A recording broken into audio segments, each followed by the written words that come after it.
Bismillah, coba Anda baca komen dari Ri Arif ini. Ya, Masya Allah, ya Masya Allah.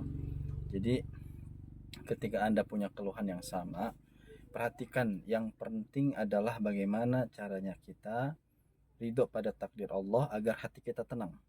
Kalau hati kita tenang, insya Allah, kata Nabi, ya di dalam jasad itu ada segumpal daging. Jika baik daging itu, maka baik semuanya. Jika buruk daging itu, maka buruk semuanya, dan itu adalah kolbun, ya, atau hati atau jantung, ya. Maka ketika kondisi hati kita tenang, dalam kondisi baik, maka insya Allah akan baik jasad kita, termasuk ketika ada keluhan. Dan kenapa Al-Quran menjadi salah satu, bukan salah satu, satu-satunya, ya, mukjizat kesembuhan yang langsung dijamin oleh Allah Subhanahu wa taala, sebagaimana Allah berfirman, "Wa nunazzilu minal Qur'ani ma huwa syifaa'u wa rahmatul lil mu'minin." Dan memang Al-Qur'an diturunkan oleh Allah Subhanahu wa taala sebagai penawar, penyembuh, bukan obat, tapi penawar, penyembuh.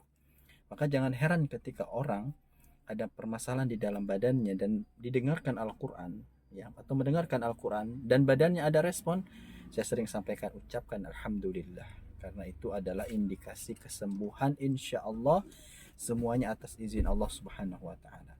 Dan tugas kita adalah ikhtiar dengan maksimal, ikhtiar dengan Al-Qur'an, ya, sambil ya menata hati kita agar benar-benar kembali kepada Allah Subhanahu wa taala. Ya, Masya Allah, seperti itu ya.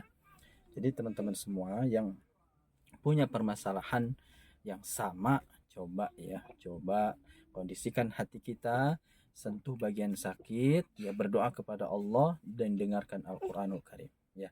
Dan kembali lagi, kesembuhan itu semuanya datang dari Allah Subhanahu wa taala, bukan dari saya, bukan dari obat, bukan dari siapapun juga, tapi murni dari Allah Subhanahu wa taala.